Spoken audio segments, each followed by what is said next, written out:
Hello everyone, thank you for joining me as we go through this review of Chapter 5.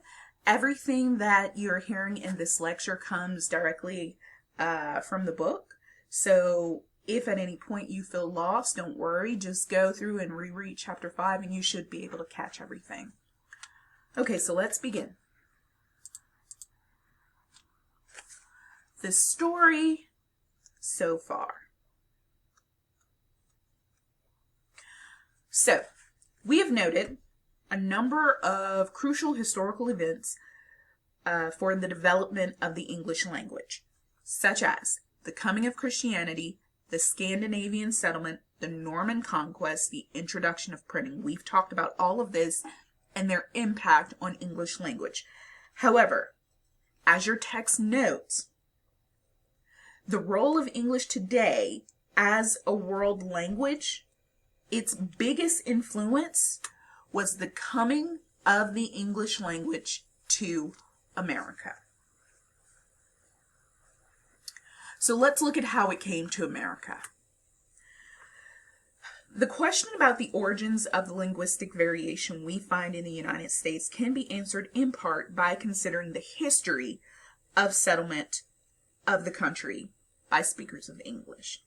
So, the continental United States were settled by three main waves of English speaker. The first wave, or one of the earliest waves, was the Chesapeake Bay Colony in 1607, and those were primarily settlers from the southwest of England. The second wave came with Massachusetts Bay in 1620, and those were the Puritans from East Anglia. And the third wave came in the 18th century, and those were the Scots-Irish, the Northern English, and the Germans, and they came to America through Philadelphia in large numbers.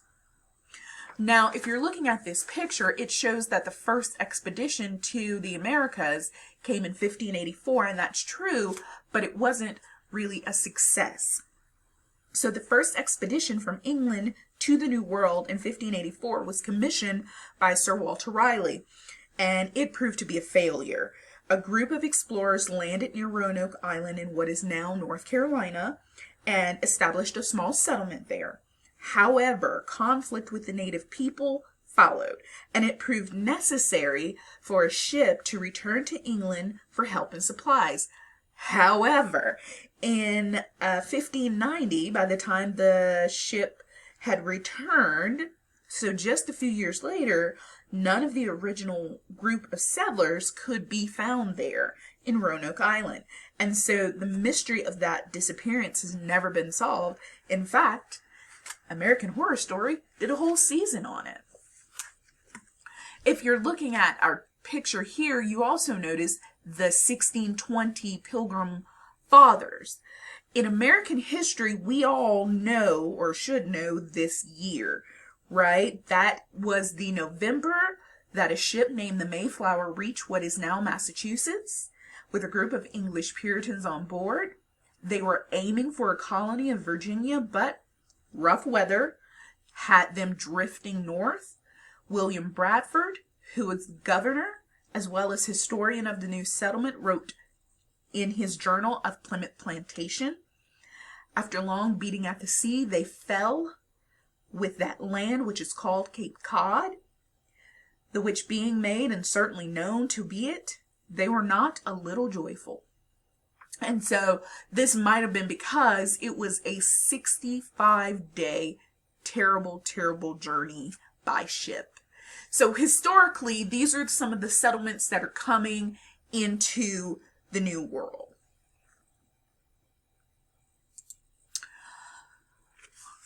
Moving on, the settling of the United States with immigrant people, so those people who are coming in, can fall into three main periods. And these periods are all based on political and social events. The first is the colonial period, and it goes from about 1607, which is the settlement at Jamestown, to about 1790, when the last of the colonies ratified the Constitution and the first census was taken. The second period is called the National Expansion Period. It extends from 1790 to 1865 with the hint expansion of the original 13 states into the South and later into the Old Northwest Territory, eventually ending up at the Pacific. The latter part of this period also saw a major influx of Irish, Scots, and Germans, like we mentioned on the previous slide. The third period is called by some the International Period, and that goes from 1865 to, which was the end of the Civil War, to 1929, which is when the immigration laws were revised and new arrivals changed in both character and composition. So what does that mean?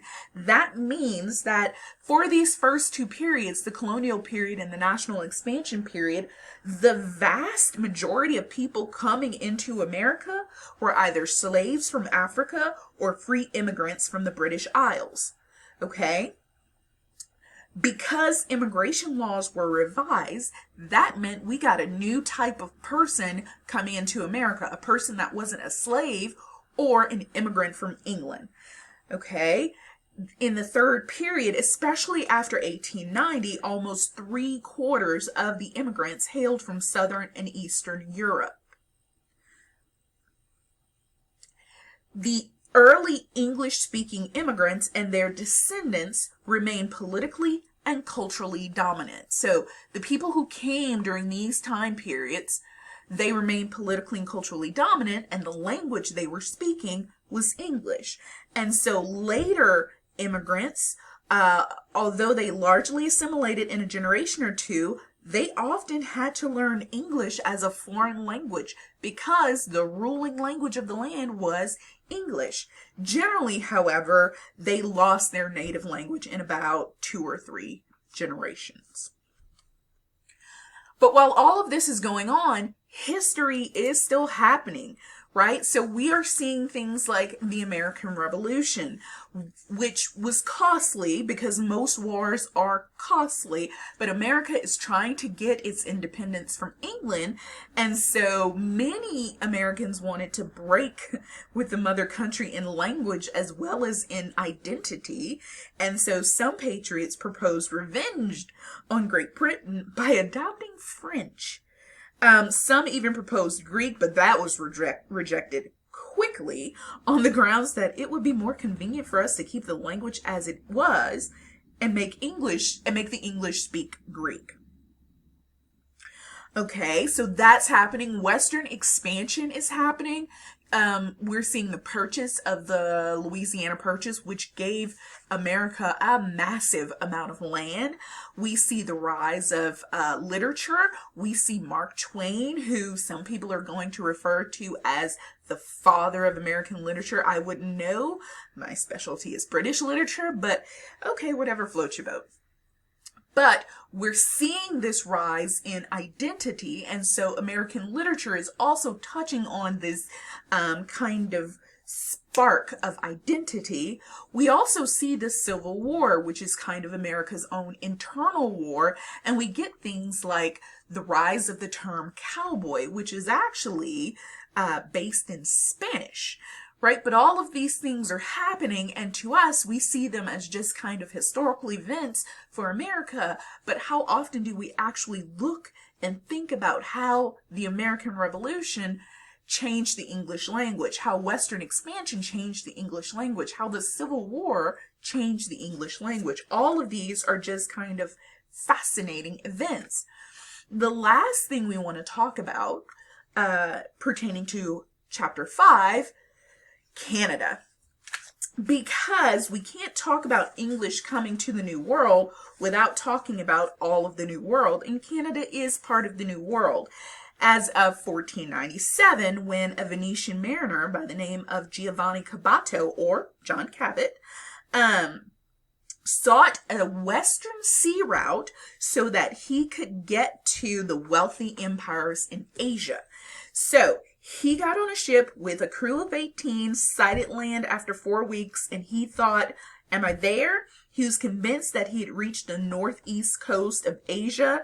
Actually, he was kind of in Canada.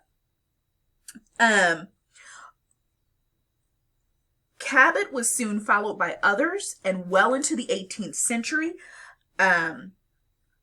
hopeful explorers looked for navigable channels that might form a water route to Asia. And all of these explorations, Cabot and the people who came after him, all of this helped to map out Canada and open up its vast natural resources to the people in Europe.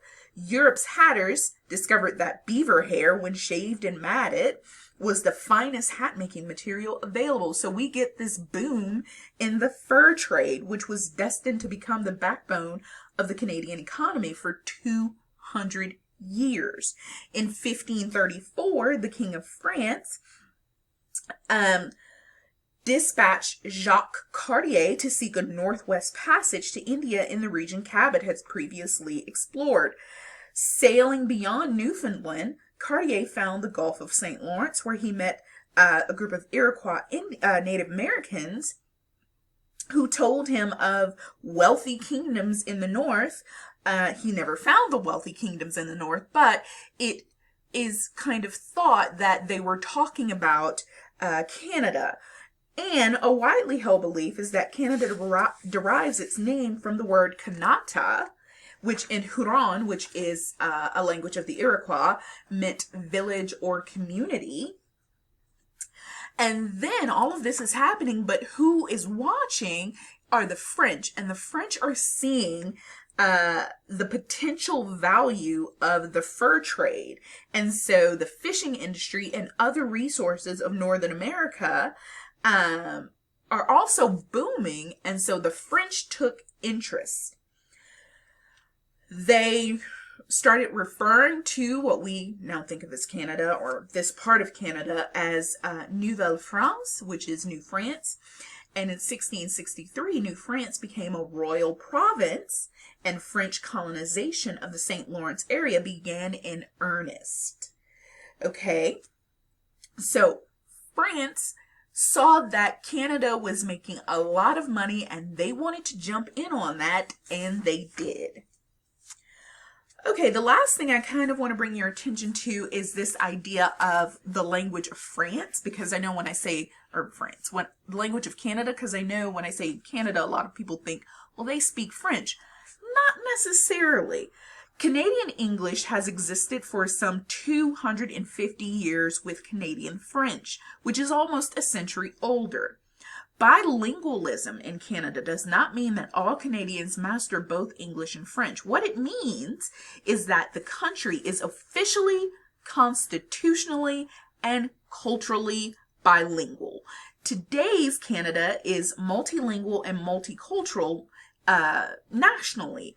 However, according to the 2011 census, the following figures represent mother tongue speakers among the 35 million Canadians. English, 58%, French, 22%, and other languages, 21%. The figures for Quebec alone are French, 79%, and English, 8%. Okay, so about 17% of the population are considered bilingual, as they were able to conduct a conversation in both French and English. So that's just a little kind of backstory on Canada. I want you to read the chapter more than once. It talks a lot about language and language changes and things that are going to be interesting to us. I'm really excited for our next lecture, which is going to be about American dialects, and so why some people talk a certain way. As always, email me if you have any questions. Have a great day.